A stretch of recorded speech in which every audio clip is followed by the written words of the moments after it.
आज अपन करेंगे एग्रीकल्चर का अपनी सेकंड क्लास एग्रीकल्चर केमिस्ट्री की।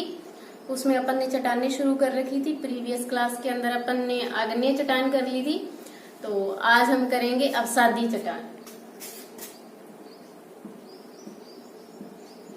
अवसादी चट्टानें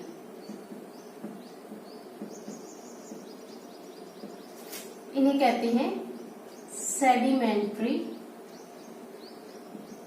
रॉक्स। Sedimentary rocks. चलिए पहले इनकी बात करते हैं। प्रीवियस क्लास के अंदर जो अपन ने आग्नेय चट्टान की थी, चट्टानों के निर्माण की जब हमने बात की थी, तो उसमें हमने बात की थी कि जब कोई ज्वालामुखी फटता है, उसमें से लावा निकलता है, वो लावा ठंडा होकर किसका निर्माण करता है? चट्टानों का निर्माण करता है। तो इस तरह से जो चट्टानें बनती है वो होती है आग्नेय चट्टान। अब अवसादी चट्टान के निर्माण की अगर अपन बात करें, तो जो अवसादी चट्टानें हैं उनका निर्माण होता है आग्नेय चट्टानों से। आग्नेय चट्टानें जैसे ही टूट फूट जाती है या मतलब उनमें कोई अपक्षय हो जाता है, तो उस अपक्षय के द्वारा जो नई चट्टानों का निर्माण होगा, उस अपक्षय हुए कणों के द्वारा वो कौन सी होंगी? अपनी अवसादी चट्टानें। जो अपक्षय हुए कण है, छोटे कण है, उन्हें कहते हैं अवसादी कण। अवसाद जिसे कह देते हैं, ठीक है भी, बचा हुआ टूटा फूटा, तो उसे क्या कह देते हैं? अवसाद। तो उन अवसादी कणों से जिसका निर्माण होगा वो कौन सी चट्टानें होंगी? अपनी अवसादी चट्टानें। तो इसका फर्स्ट पॉइंट अगर अपन बात करें कि जो पहली बात ये कि आग्नेय चट्टानें टूटती फूटती क्यों है? तो जो पृथ्वी के आंतरिक और बाहरी परिवर्तन होते हैं, पृथ्वी के आंतरिक व बाहरी परिवर्तनों के द्वारा, बाहरी परिवर्तनों के द्वारा जो अपनी आग्नेय चट्टानें है वो टूट जाती है। परिवर्तनों के द्वारा आग्नेय चट्टानें टूट फूट जाती है। ठीक है। अब जैसे ही ये टूट फूट जाती है, तो इनके जो कण है वो बहकर या हवा के द्वारा उड़कर, किसी भी तरीके से बहकर परत दर परत जमा हो जाते हैं। तो जो ये टूटे फूटे कण होते हैं वो बहकर, या फिर बहकर ही लिखेंगे अपन, जनरली नदियों या हिम नदियों के द्वारा ये बहाकर लाए जाते हैं, या हिम नदियों के द्वारा ये बहाकर लाए जाते हैं। बहकर परत दर परत जमा हो जाते हैं, परत जमा हो जाते हैं, यानी कि एक परत के ऊपर दूसरी परत, दूसरी के ऊपर तीसरी परत जमा हो जाते हैं। तो इन्हें क्या कहते हैं? और इनसे क्या होता है भाई? चट्टानों का निर्माण। कौन सी का? अवसादी चट्टानों का निर्माण। अवसादी चट्टानों का निर्माण होता है। अब ये परत दर परत जमा हुई है, तो इन्हें कौन सी चट्टानें भी कह सकते हैं? परतदार चट्टानें भी कह सकते हैं। परतदार चट्टानें। अब ये भाई परत दर परत जमा होती रहती है, और इनका जो अगर अपन बात करें कि कितनी होती है, तो ये हजारों फीट चौड़ी हो जाती है। भी इनकी चौड़ाई कितनी हो जाती है? हजारों फीट हो जाती है, यानी कि एक दूसरे के ऊपर ये काफी लंबी दूरी तक जमा हो जाते हैं, यानी कि इनकी मोटाई कितनी होती है? हजारों फीट तक होती है। ठीक है भाई। उसके बाद में अगर अपन बात करें इनके वर्गीकरण की, तो अगला अपना है इनका वर्गीकरण। अवसादी चट्टानें समझ में आ गई होगी भी। अवसादी चट्टानों का निर्माण कैसे होता है कि ये बहाकर लाई जाती है। आग्नेय चट्टानें हैं, उनमें अक्षय हो जाता है, यानी कि उन टूट फूट हो जाती है। उसके बाद में उन कणों को बहाकर लाया जाता है, या नदियों के द्वारा या फिर हिम नदियों के द्वारा, और दूसरी जगह पे ले जाकर उन्हें उन कणों को, जो टूटे फूटे कण है, उन्हें पहले बहकर आए कण है वो रुक गए, वहां पर जमा हो गए। उसके बाद में दूसरे बहकर आए, उसके ऊपर जमा हो गए, तीसरे बहकर आए, उसके ऊपर जमा हो गए। तो ये एक तरह से परतें बनती गई। ठीक है भी। तो ये परतदार जो चट्टानें हैं उन्हें हम क्या कह देंगे? अवसादी चट्टानें कह देंगे। निर्माण समझ में आ गया होगा। अब हम करेंगे इनका वर्गीकरण, अवसादी चट्टानों का वर्गीकरण।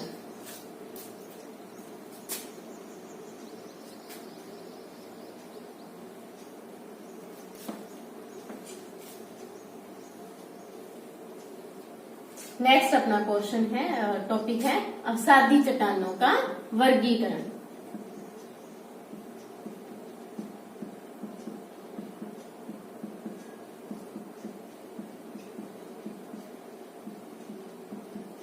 जो अवसादी चट्टानें होती है भी, इन्हें 3 प्रकार से वर्गीकृत किया जाता है।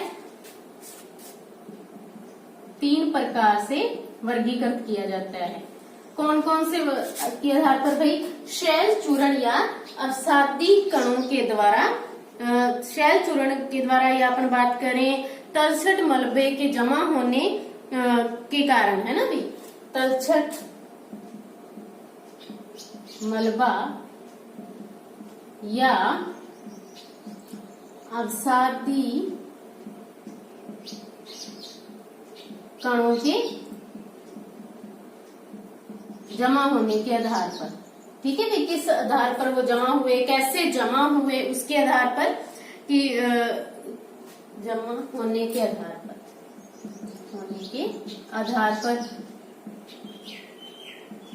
कि वे कैसे जमा हुए, यानी कि वो जो तलछट या अपन बात करें अवसादी कणों का, तो वो कैसे आए हैं, या उनको किस प्रक्रम के द्वारा आए हैं, कौन से क्रम के द्वारा आए हैं।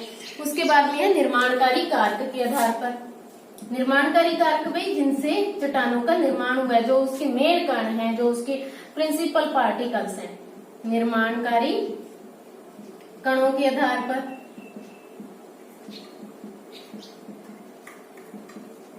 और तीसरा अपना आ जाता है संरचना के आधार पर, कि उनकी संरचना कैसी है, उसके आधार पर उनका वर्गीकरण करेंगे। तीनों का वर्गीकरण अपना अलग अलग तरीके, अलग अलग करेंगे भाई, संरचना के आधार पर कि कैसी संरचना है। ठीक है, तो पहला अपन जो वर्गीकरण करेंगे वो तलछट मलबा या अवसादी कणों के जमा होने के आधार पर है, कि किस तरह से, किस प्रकार से वो जमा हुआ है।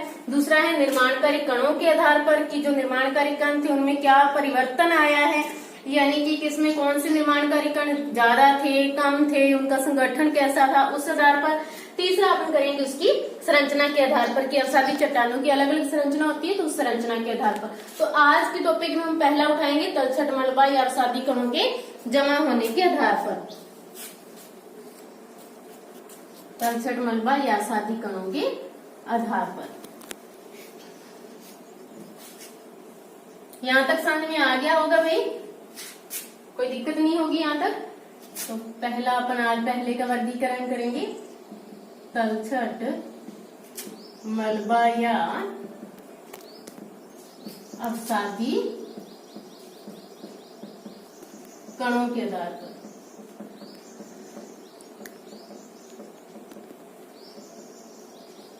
ये भी आगे 3 टाइप्स का होता है भाई।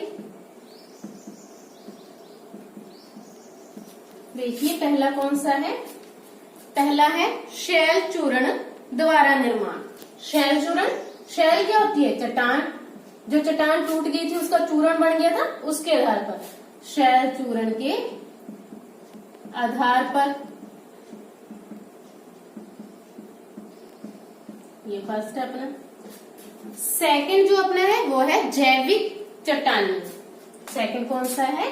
जैविक कारक कह दें या जैविक चट्टानी।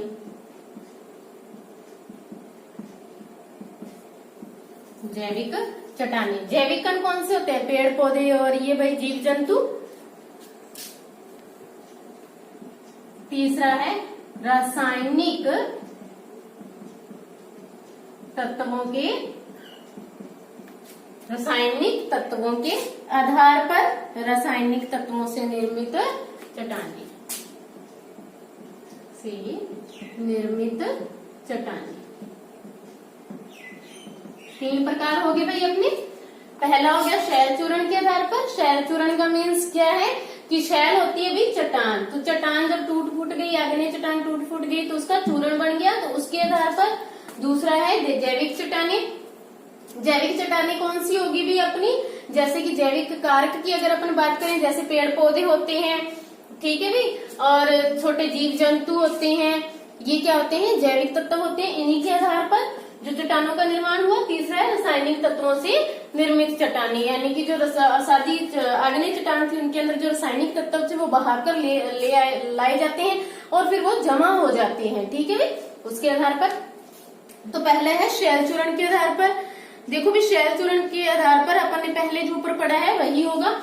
इसमें क्या होता है कि जो आग्नेय चट्टान होती है, आग्नेय चट्टान होती है उसको हवा के द्वारा या पानी के द्वारा उसका अपक्षय करते रहते हैं। यानी कि मान लो कोई नदी है, उसके पास में जो भी चट्टान है, आग्नेय चट्टान है, तो जैसे वो पानी उसके पास से निकलेगा उसको थोड़ा थोड़ा कट करता हुआ लेके जाएगा, यानी कि उसको उसमें उसको काटता रहता है। ठीक है, भी पानी काटता रहेगा, तेज बहता है जब पानी तो वो पत्थर को काटता रहता है। तो वो जैसे उनको काटता है उन आग्नेय चट्टानों को, तो उसका जो मलबा होता है वो पानी के साथ बहकर आगे चला जाता है और आगे वो जैसे पानी की स्पीड कम होती है या मतलब कि जो अपन ये देखते हैं डेल्टा देखते हैं ना, तो वहां पर वो क्या होने लग जाता है, जमा होने लग जाता है और धीरे धीरे ऐसे ही परत दर जमा होते होते वो एक चट्टान का रूप ले लेता है। ऐसे ही पानी के अलावा हवा की भी बात कर सकते हैं।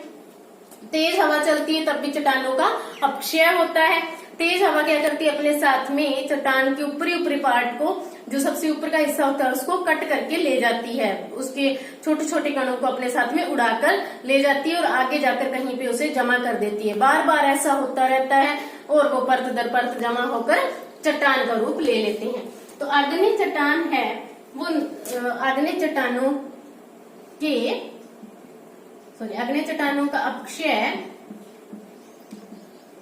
नदियों, हिमनदियों या नदियों, हिमनदियों और हवा के द्वारा होता है। और इन कणों को कहां पर, इन कणों का जमा परत दर परत होने पर शैल चूर्ण चट्टान का निर्माण होता है। इस चट्टान को कौन सा कह देंगे भी, शैल चूर्ण चट्टान का निर्माण होता है। देखिए भाई, ये सिर्फ कणों के द्वारा बाहर कर लाया गया है, तो इसमें हमें कोई भी जीव नहीं मिलेगा, यानी इनमें जीवाश्म नहीं पाए जाते, यानी कि इनमें जीव नहीं होते।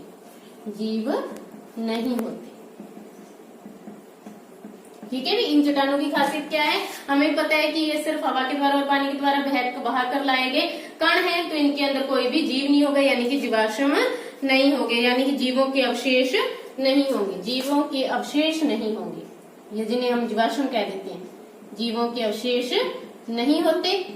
इनके एग्जाम्पल्स की बात करें, जैसे चिक्का, शेल्ट, बालू, ठीक है भी, बालू परतें होती है ना, वो चिक्का, शेल्ट, ये हो जाएंगे इसके एग्जाम्पल। उसके बाद में हम अपन बात करते हैं जैविक चट्टानें। जो जैविक चट्टानें होती है वो किसके द्वारा होती है भी, जब जल में क्या घुल जाते हैं, जीव घुल जाते हैं। जैसे कि वो बहकर आ रहा था जल अपने साथ में, आग्नेय चट्टान है जो उसके कणों को बहाकर ला रहा था, साथ में उसमें क्या मिल गए, जीव मिल गए, पेड़ पौधे जैसे पानी के अंदर होते हैं हल्के, वो मिल गए। इसके अलावा जो भी जैविक कारक है उसमें मिक्स होते गए, तो उससे किसका निर्माण होगा, जैविक चट्टानों का। यानी कि इसमें जल के साथ, यानी जो नदियों, हम नदियों का जल है, ठीक है भी, जल के साथ बहाकर लाए गए जैविक कारक लिख सकते हैं अपन, है ना, जैविक कारक। जैविक कारक हमें पता ही है कौन से होते हैं भाई, जैसे कि पादप, जीव, ये आदि है ना, ये सब क्या होते हैं, अपने जैविक कारक होते हैं। बहाकर लाए गए जैविक कारकों के जमा होने से किसका निर्माण होता है भाई, जैविक चट्टानों का। किसका निर्माण होता है, जैविक चट्टानों का निर्माण होता है। ठीक है भाई, तो इसके एग्जाम्पल्स की बात करते हैं अपन। इसके एग्जाम्पल्स क्या हो जाएंगे भाई, जैसे कि डोलामाइट, परवाल चट्टाने, डोलामाइट, परवाल चट्टाने आदि। ठीक है भाई, ये इसके एग्जाम्पल होंगे, समझ में आ गया होगा। तीसरा है रासायनिक तत्वों से निर्मित चट्टानें। रासायनिक तत्वों से निर्मित चट्टानों का मतलब क्या है कि जब जल के साथ में आग्नेय चट्टानें हैं, जल के साथ में आग्नेय चट्टान बहकर आ रही है, तो उसके आग्नेय चट्टान का जो प्राकृतिक तत्व होते हैं, जो कि रासायनिक तत्व होते हैं उसके, वो भी उसके साथ में बहकर आ जाते हैं। ठीक है भाई, और ये जो प्राकृतिक तत्व या रासायनिक तत्व होते हैं, ये साथ में जहां पर जमा हो जाते हैं, वहां पर किसका निर्माण हो जाता है? रासायनिक तत्वों से निर्मित चट्टानों का। ठीक है भाई, अब इनमें भी वो रासायनिक तत्व होते हैं, लेकिन इनमें कम मात्रा में होते हैं, इनमें रासायनिक तत्व ज्यादा मात्रा में होते हैं, यानी कि मेन वो इन्हीं से बना होता है, जैसे कि चूना। ठीक है भाई, चूना एक रासायनिक तत्व है, तो चूना वगैरह इनके द्वारा जमा हो जाता है, तो उसमें इसका निर्माण हो जाता है। ठीक है, जैसे जिप्सम वगैरह ये बन जाते हैं। तो इसमें अपन बात करेंगे कि जो आग्नेय चट्टान है, आग्नेय चट्टानों के प्राकृतिक तत्व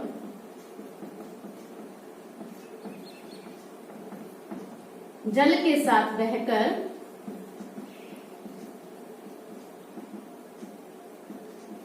जमा हो जाते हैं, नीचे जमा हो जाते हैं, ऐसे लिखेंगे अपन, नीचे जमा हो जाते हैं।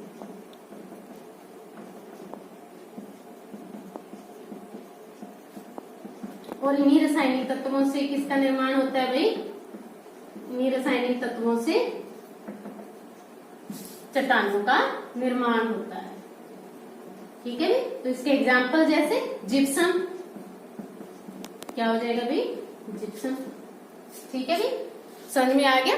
जिप्सम जो है अपनी क्या हो जाएगी? एक तरह से रासायनिक तत्वों से निर्मित चट्टान है, उसमें रासायनिक तत्व ज्यादा मात्रा में है। ठीक है, ये आज का अपना हो गया आग्नेय अवसादी चट्टानें। अब अपनी रहेगी रूपांतरित चट्टानें, वो अपन कल की क्लास में करेंगे। तो आज के लिए इतना ही। ठीक है भाई।